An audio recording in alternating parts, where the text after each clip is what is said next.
This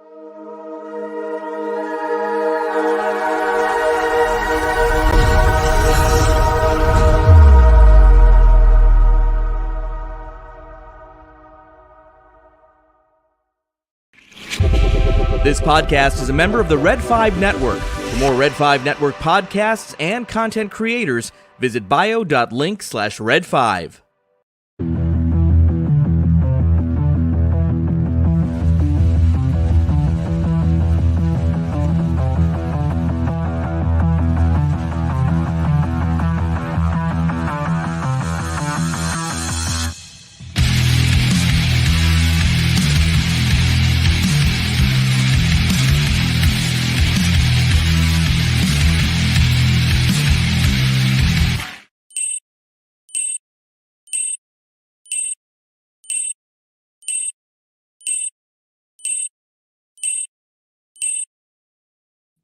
Well, happy fucking hump day.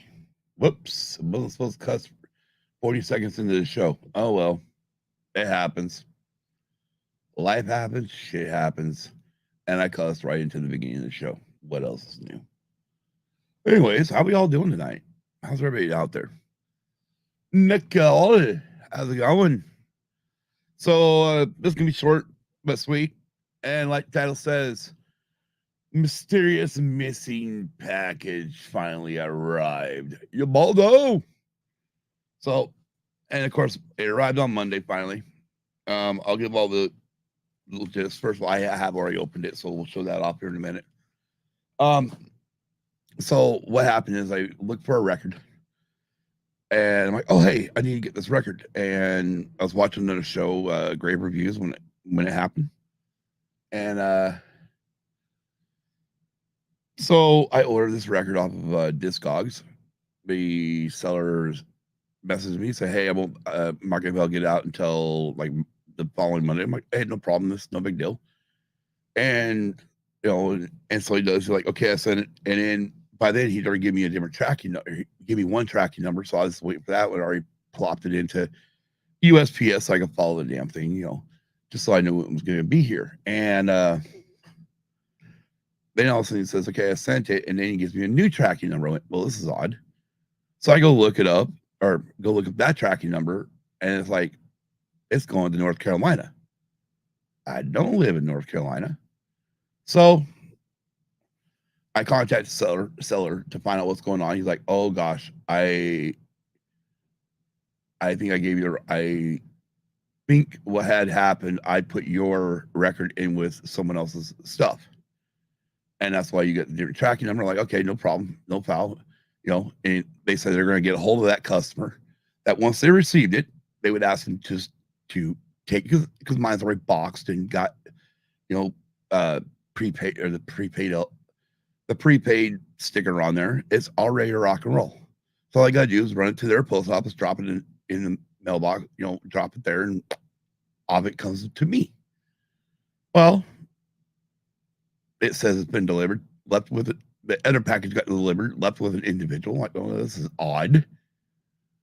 And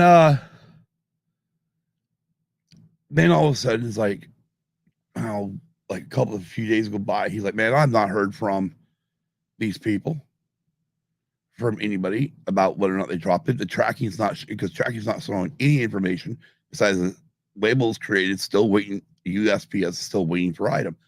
So let me just provide you a refund. I went, okay. But if anything changes, I'll let you know. I'm like, okay, no problem. So he provides a refund, you know, and we're just kind of paying. I'm just really kind of not paying. I mean, like every other day I'll look at the tracking because it's still on my USPS app, you know, under informed deliveries. So I've got it there.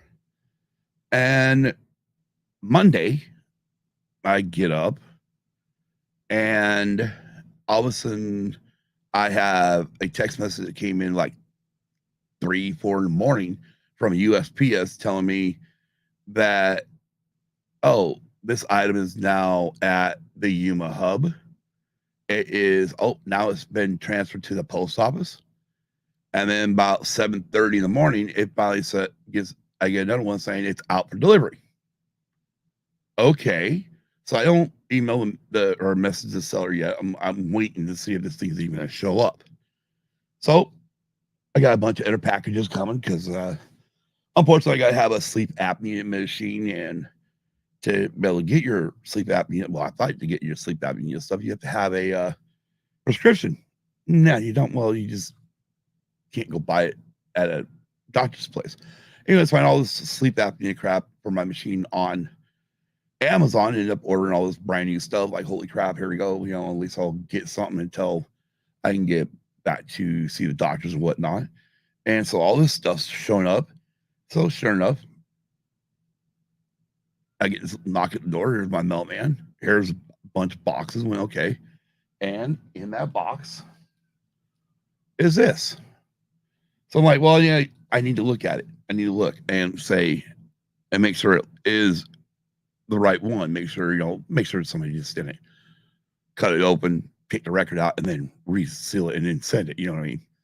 So open it up and like, okay, we've got the record. So I contact the seller. I'll show the record here in a minute.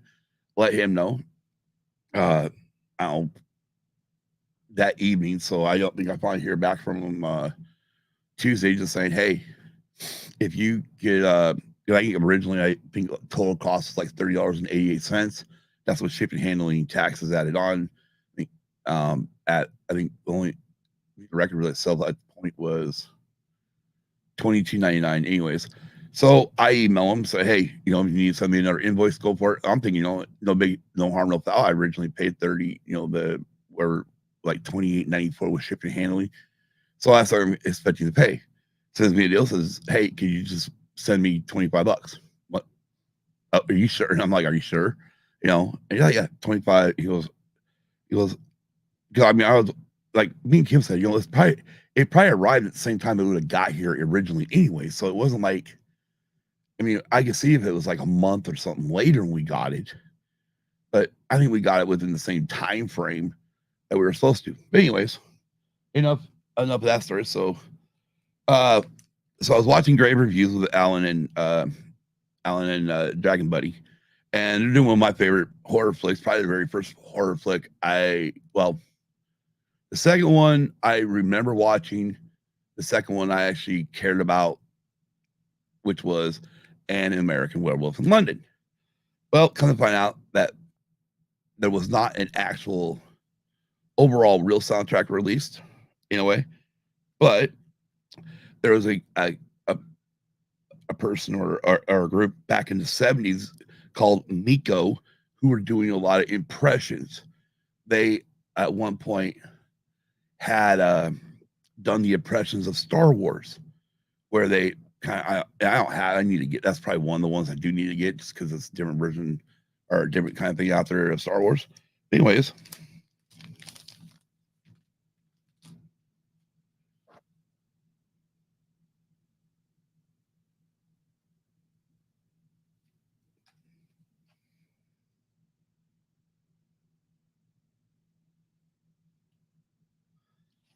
And it's kind of ironic here because there's this little tidbit right here written by John Landis, who is the director of the movie and writer of the movie.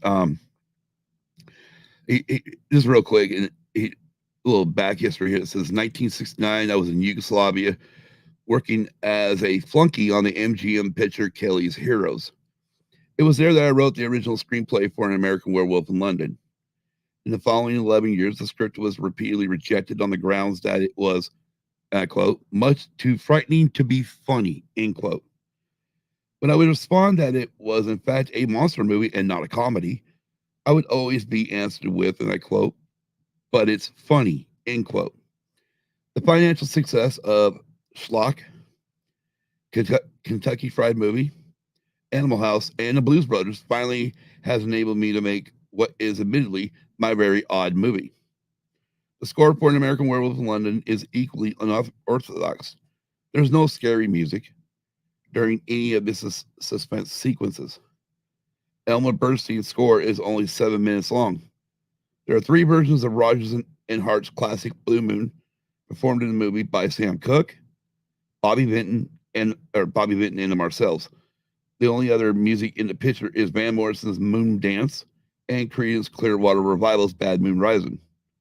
Obviously, producing a soundtrack recording for this movie presented an interesting problem. Therefore, Polygram has commissioned Miko, who, contrary to popular belief, is not Japanese, to make an original album of his impressions of an American Werewolf in London. Here, I would like to brag about how unique this is. However, I'm afraid Miko has done this same thing rather spectacularly before with scores of Star Wars, The Empire Strikes Back, Close Encounters of the Third Kind, Superman, Star Trek, The Black Hole, The Wizard of Oz, and Raiders of the Lost Ark. One day, perhaps Miko will be allowed to do his impressions of music of a successful film. And I'm like, okay, cool. Well, I gotta have this because one, I love this movie, and it's kind of ironic because it is released on Polygram Records, but it's also released on Casablanca Records. So at this point in Casablanca Records history, they're actually being bought out, purchased by Mercury Records or Polygram, which eventually would be also be known as Mercury. And that's why for most of us in the 70s or in the 80s, anytime we bought a Kiss album, we had to have we got them on Mercury or with Polygram. But it's kind of interesting because originally Kiss was on Casablanca, and then when the record company sold itself, to Mercury or Polygram, then everything became on Polygram Records, including Kiss. I'm not sure if Donna Summer ever went over to Casablanca, or she went to Mercury and Polygram, or she went to another one, but she was also on Casablanca Records too at some point, or during the 70s. So, anyways, yeah, I mean, I'm stoked to have this. I mean, one, it's one of my favorite movies. I love this movie. It's probably one of the few horror flicks that Kim will watch with me, which is freaking ironic. The reason why I'm trying to make this quick is because she's about to go on break. I thought these guys were going live tonight, but unfortunately they had a little traffic problem, so they had to cancel their show tonight, which sucks. I'm like searching all over YouTube, I'm like, where are they at? I can't find them. But other than that, I know everybody wasn't there on Sunday to give some of my thoughts on the book for the book club. So right here at the end, I'm just gonna give a thought. Give a thought on one question. I mean, I've not looked into the thing, looked for all the questions yet. So, but there's a sequence in the current chapters that they just did on Sunday in the book club, and when I read this sequence, I'm like, if this is not the beginning of the movie, I will be pissed off. It will actually make me upset they don't put this one sequence at the beginning of the movie, because I'm like, it needs to be there. And what it is, if you have ever read or watched the movie The Martian, again, I've not watched the movie. We have The Martian. I don't know where it went. It's over here somewhere. Here it is. 4K, Blu-ray, and digital code, theatrical version, and extended cut. Only way to go. Got on Amazon for like $18. But anyway, so there's a sequence where Mark Watney is actually talking about the day, pretty much what happened the one day. And I'm like, oh, well, this has to be in the beginning of the movie. For the movie, this has to be now.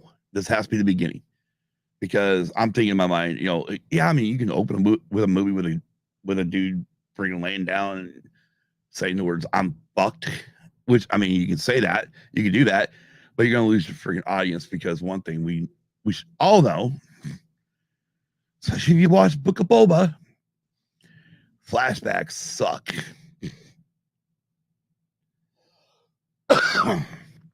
Anyways, especially if you don't do them right. So for me, I'm like, I hope this sequence becomes the beginning of the movie. So again, I don't know yet. I need to watch the movie. I plan on watching the movie, but I'm not going to watch the movie until at least after we're done with all the chapters in book club, due to the fact that I don't want anything in the movie blurring what I've read in the book. Who went what? He went there. Okay. Oh, I agree with you, Baldo. I mean, I'm fucked. I mean, as soon as I read those lines, that was the end for me. I'm like, oh, I've got to read this book. Uh,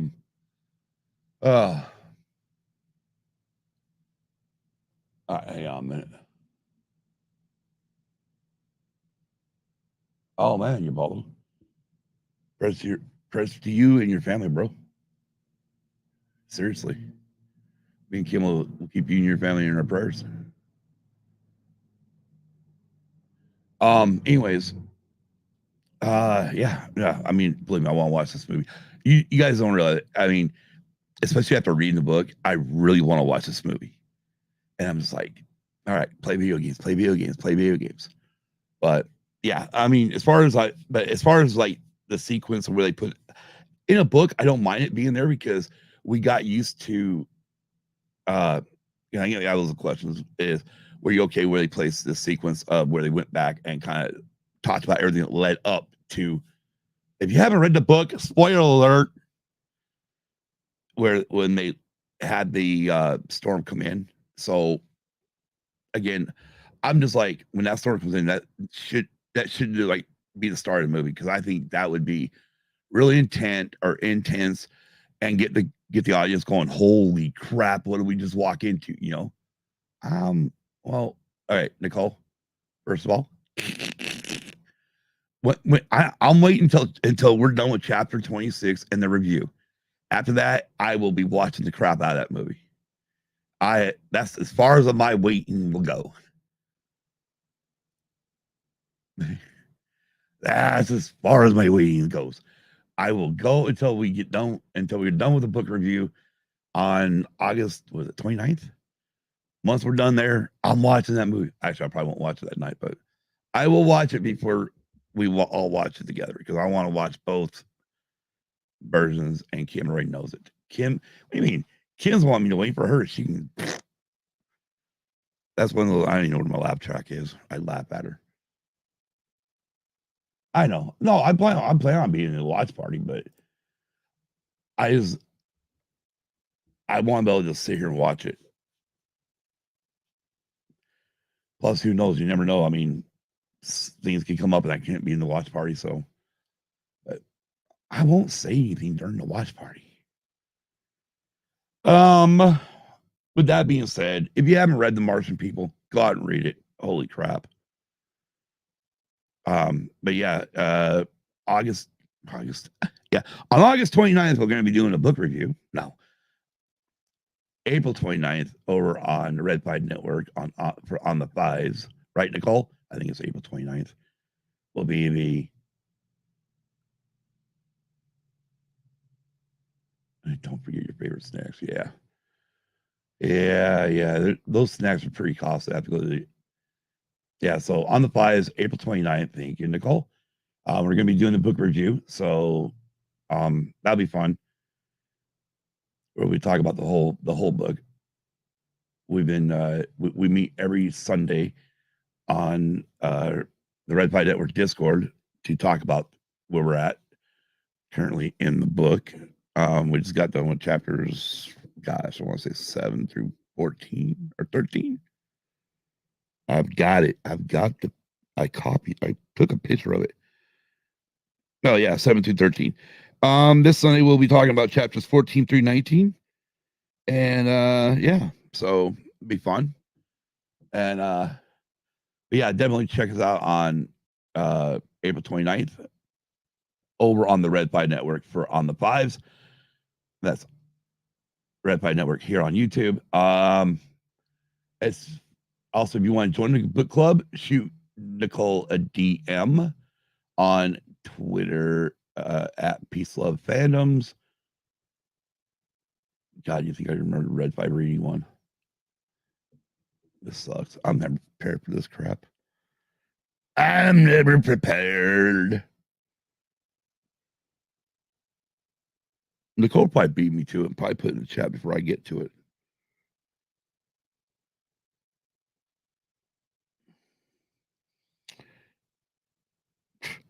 I type in Red 5 and I come up with gaming network. Oh, there we go. At Red 5 Reading.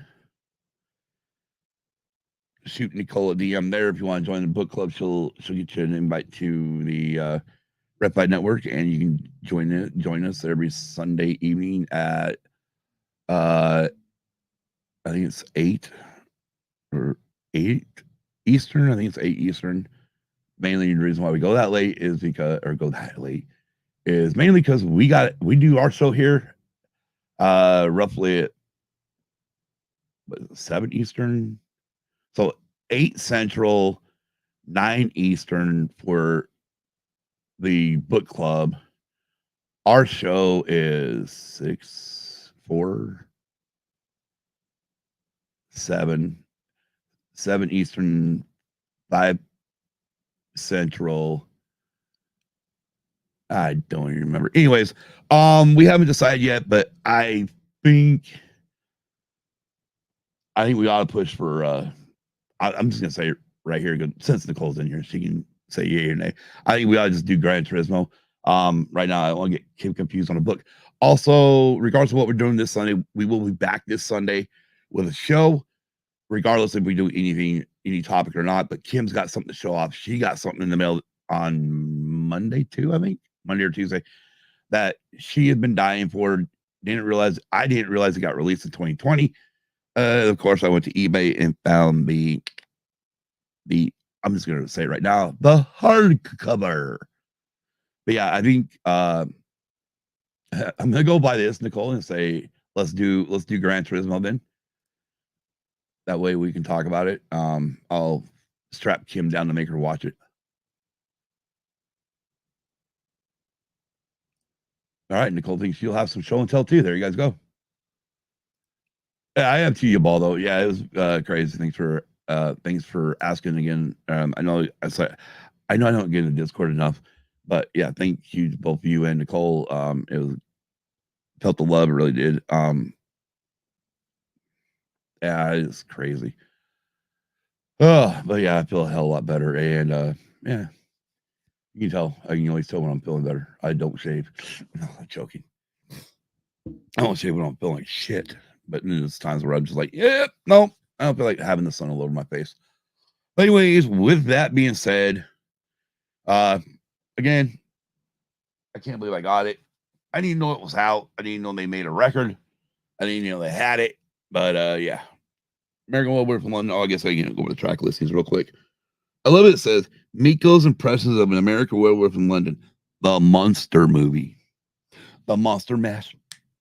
It was a graveyard smash. God, I love that song. Anyway, side one, you got Blue Moon.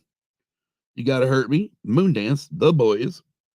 Side two, Bad Moon Rising, No More Mr. Nice Guy. No more Mr. Nice Guy. No more Mr. Clean. I know that's like a scene. 3, Werewolf, Loose in London. And 4, The Werewolf Serenade. Awesome. Oh, wow, I just didn't realize they showed a picture of Miko. Right there. That's Miko. Anyways, I can't wait to give that a spin.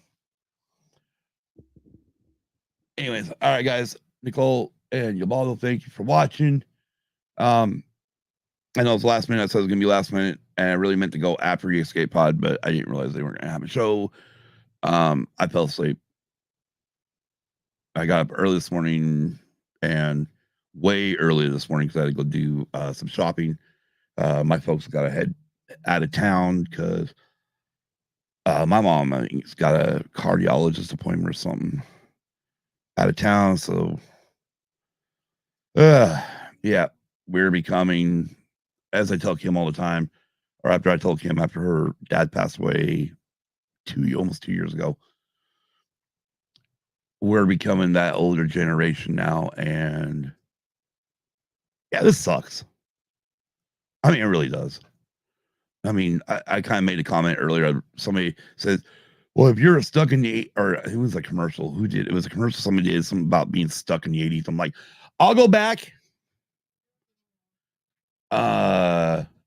Kim? Oh, well, hey. All right, here. Where you at?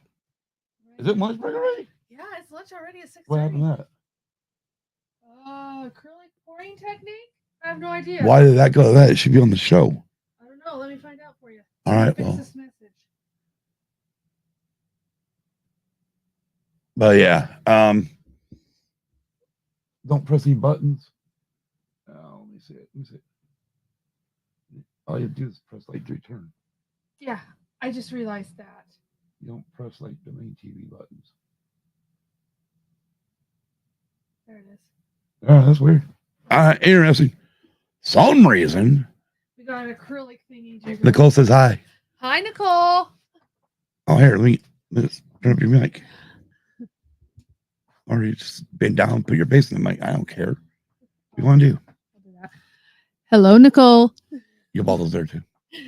Hello, Ubaldo. See you right there. Yep. All right, anyways, was it lunchtime? Lunchtime, yeah. It's 6:30. Shit. All right, guys. Have a great week, great weekend. We will be back this Sunday. Me, Kim, and Nicole are used and abused.